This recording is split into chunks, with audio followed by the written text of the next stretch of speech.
Vamos a continuar con la sesión de este día. La presentación es el estudio de caracterización de sitios contaminados a cargo del doctor Jerjes Pantoja. Voy a hacer una breve reseña de su currículum. Es ingeniero geólogo, nació acá en la Ciudad de México, cursó la carrera de Ingeniería Geológica en la Universidad Nacional Autónoma de México y a diferentes cursos de actualización y especialización en México y Estados Unidos en temas específicos de Derecho y Gestión Ambiental, caracterización de sitios contaminados, geofísica de contaminantes, modelación de acuíferos, estudio de riesgo toxicológico y remediación de suelo y agua subterránea. Es perito ante el 19º Circuito de los órganos del Poder Judicial de la Federación Mexicana en el área de geología y es signatario de muestras de suelo ante la Entidad Mexicana de Acreditación, la EMA de acá de México. Ha participado como ponente en numerosos seminarios y cursos relacionados con los temas de contaminación de suelo y acuíferos en México y Estados Unidos. Ha participado en numerosos proyectos ambientales en México, Estados Unidos, Centroamérica y Sudamérica. Y actualmente como director general en la Compañía Mexicana de Consultoría Ambiental, Corporación Ambiental de México, SADCB. Le damos la bienvenida. Muchas gracias por estar en este curso. Hola, perdón, discúlpenme. Si puedes acercar el micrófono un poquito, está llegando muy bajo el audio por internet. ¿Me escuchan? Sí, mejor. A lo mejor, sí. Muy bien, bueno, en el transcurso de estos 2 días hemos podido ver temas particulares que constituyen precisamente los componentes que se requieren para una caracterización de sitios contaminados, de tal forma que el tema que yo voy a exponer puede ser entendido más fácilmente gracias a mis colegas anteriores. Muchas gracias por permitirme estar aquí con ustedes. Y para tratar de ejemplificar lo que son los estudios de caracterización, vamos a exponer un caso práctico. En sus diapositivas impresas van a observar ustedes que algunos slides han sido eliminados. Esto es por cuestión de confidencialidad. Sin embargo, aquí en la pantalla vamos a poder observar dichas figuras y voy a tratar de describirlas brevemente. La siguiente, por favor. Antes de entrar al tema, quiero hacer una recomendación para los que buscan referencias bibliográficas del tema. Tenemos una publicación muy reciente, que es la Guía Técnica para orientar en la elaboración de estudios de caracterización de sitios contaminados. Este documento es o plasma de manera normativa y contextual lo que es el estudio y los requerimientos que conllevan a una caracterización de sitios contaminados. Así mismo tengo o les recomiendo otras 3 normas ASTM que aquí están mostradas. Estas normas están en inglés, son generadas por la ASTM. Y por último, también quiero recomendar, quizá es un documento un poco antiguo, que es de la EPA de 1993, que habla de la caracterización y monitoreo en el subsuelo, pero escribe muy claramente las diferentes técnicas y herramientas que se pueden utilizar para llevar a cabo estudios de caracterización. Quizá habrá algunas tecnologías innovadoras que no vienen en este documento, pero hace unas comparaciones y define muy claramente en dónde pueden usarse cada una de las tecnologías. La siguiente, por favor. Bueno, hemos visto durante estos 2 días lo que es los temas que componen a la caracterización de sitios contaminados y la remediación. Con el fin de no ser reiterativo, voy a tratar de ponerlo en otras palabras. Vamos a pensar que la caracterización de sitios contaminados o su reporte es precisamente un platillo de cocina gourmet en donde nosotros vamos a prepararlo, de tal forma que para poderlo preparar requerimos un cocinero y su grupo de trabajo. Este cocinero va a dar receta, que es la que va a llevar o que va a permitir realizar el manjar. Y bueno, vamos a tener que obtener los ingredientes que componen o constituyen este alimento. Precisamente, y bueno, haciendo los ingredientes podían pensarse como las normas, las investigaciones previas, los modelos conceptuales y los planes y programas. Lo que es propiamente el cocinado, pues vendrían siendo las investigaciones directas, las investigaciones indirectas, los análisis que vemos o sabemos que son muy importantes, y lo que es la temática de hidrogeología y geoquímica. El cocinero podrá optar por recetas tradicionales o recetas nuevas para probar nuevos sabores, nuevos ingredientes, pero finalmente el ejecutar este platillo o cocinarlo nos va a permitir obtener lo que es un manjar, y va a estar en función, su calidad y su sabor va a estar en función de precisamente los ingredientes, el cocinero y cómo cocina este platillo. La siguiente, por favor. Hay varios conceptos. Participantes por internet, estamos en el número 6. Gracias.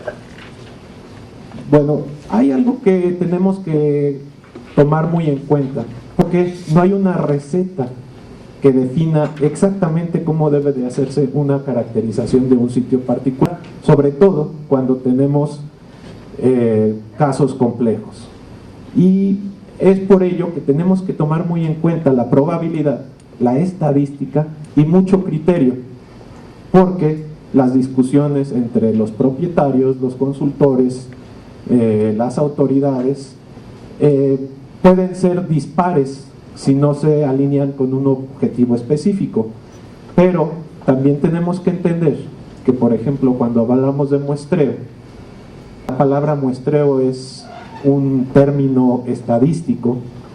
Y manifestar un ejemplo, cuando nosotros estamos evaluando una población, que en este caso vamos a hacer un símil con una población de suelo, un metro cúbico de suelo, en donde tenemos que una muestra para enviar a análisis pesa 250 gramos, de tal forma que para evaluar toda la población de un metro cúbico de suelo, que algunas porciones pueden estar contaminadas y otras no, tendríamos que evaluar 4.000 muestras, es decir, las tendríamos que mandar al laboratorio, pensando que si corríamos los parámetros que marca la norma 138, pHs, podría tener un costo de hasta $500. Entonces, simplemente para evaluar un metro cúbico y conocer a detalle las características de cada individuo, pensando que es un frasco, tendríamos que gastar aproximadamente $20, siendo que el costo de remediación o disposición en un sitio aprobado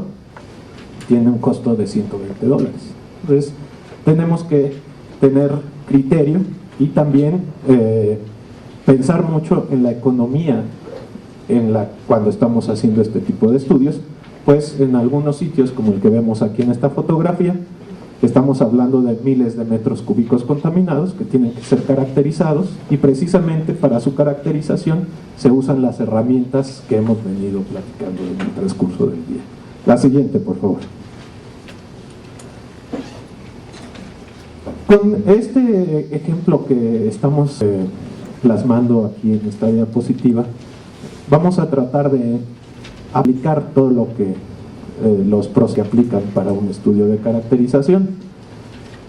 El sitio que voy a tratar es una planta química ubicada en el sur de México, está en un parque industrial, tiene más de 30 años de operación y está enfocada a la producción de productos celulósicos de grado industrial.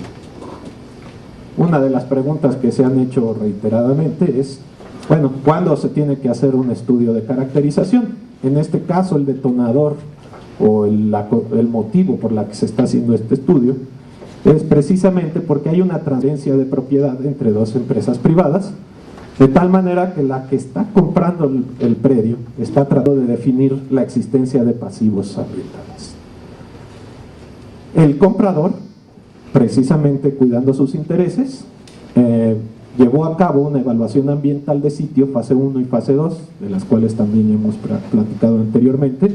Recuerden que la fase 2 es análisis químicos en áreas potencialmente contaminadas, aunque está restringida a que no se definen plumas contaminantes usualmente. De tal forma que ante esta evidencia de un pasivo ambiental definido durante la fase 1 y la fase 2, llevó a la consecuencia de que el comprador tuviera que definir quién iba a tener la responsabilidad. En este caso, el que vende la propiedad se queda con la responsabilidad ambiental y decide llevar a cabo la caracterización del sitio. Es muy importante también tomar en cuenta que durante estas fases se definió que había contaminación en suelo, en agua subterránea y que además había residuos enterrados.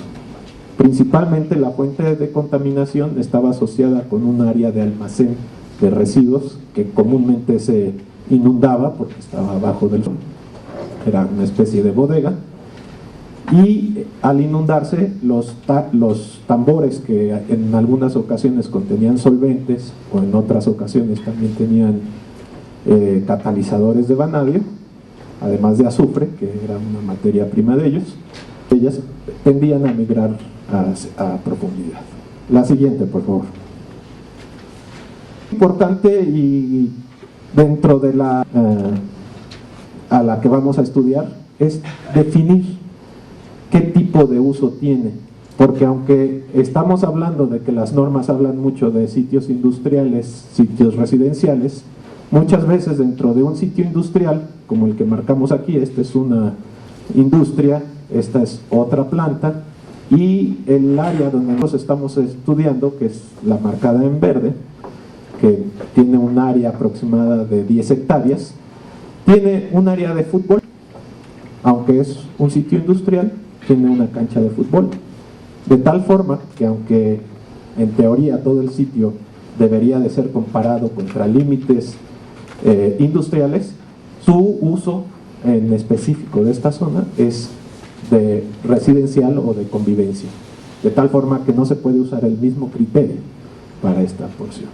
Igualmente esta zona es residencial, aquí tenemos casas, de tal forma que si existieran las formas de migraciones, como vamos a ver más adelante, a raíz del agua subterránea, entonces podría ser que estos pudieran ser receptores de la contaminación, de tal suerte que dentro de nuestro modelo conceptual tenemos el área de investigación de la planta química, pero también las partes aledañas que pudieran ser receptores de la contaminación. Aquí tenemos ambientes residenciales, estos son campos de cultivo, de tal forma que es una mezcla muy compleja para definir posteriormente cuál es el riesgo de los contaminantes que vamos a ir viendo en nuestras diapositivas. La siguiente, por favor.